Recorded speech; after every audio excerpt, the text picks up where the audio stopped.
So, hello, my name is Rhea Mim Alquilar, And I am Luigi M. Castel. and we're going to debate about genetically modified organism, and I will be the one who will side with pro. And I am side the cons. Cons one. Okay, to start, so the pro one will start. So, GMO stands for genetically modified organisms that DNA has been modified using genetic engineering technology. So, according to the US Department of Agriculture, GMO seeds are used to plant over 90% all corn, cotton, and soy grown in the United States. So meaning, many of the foods you eat likely contain GMOs as of today. So for example, one of the most common GMO crops is corn, which is genetically modified to produce the insecticide toxin. So by making this toxin, the corn is able to resist pests, reducing the needs of pesticides. So according to the NIH, the health effects of pesticides are still not well understood. Potential effects include cancer and damage to the nervous, endocrine, and reproductive system. Genetically modified organisms are often engineered to be more resistant to pesticides or produce pesticides themselves. Many pesticides endanger human health or damage ecosystems, creating risk for companies that buy or produce foods and other crops.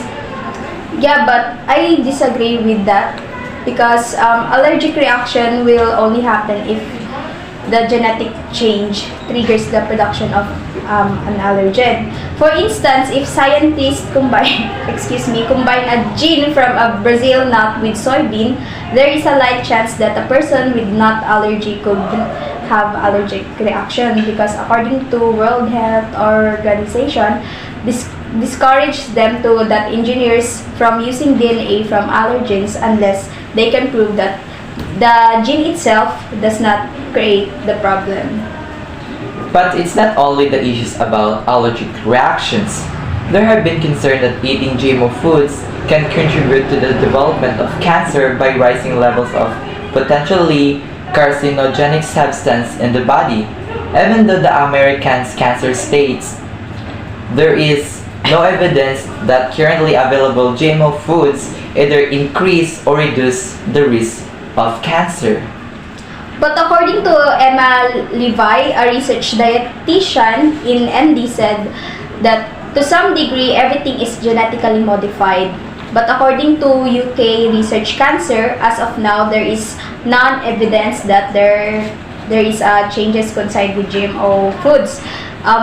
There aren't any good explanation for how GM foods could cause cancer. So according again to UK Research Cancer, they haven't seen more cases of cancer because of GMO foods. But there are other ways to reduce risk by healthy balanced diets, and additionally, research is still continue to make sure that there aren't any long-term health effects. So for the current commercialized GM crops, the potential environment impact are mostly related to how these crops impact farming systems. The negative impact of monocultures on the environment is well documented, and so this might be considered an indirect environment effect of GM crops. And other concerns that have been raised regarding GM include the effects of transgenic on the natural landscape, significance of gene flow, impact on the non-target organisms, progressions of pest resistance, and impacts on biodiversity. But however, GM crops are sold into a market providing a value proposition for farmers and a value through the food chain in terms of reduced cost of production according to the research of Lodge 2015. Due to the higher yield and lower production cost of GM crops, farmers will get more economic return and produce more food at affordable prices.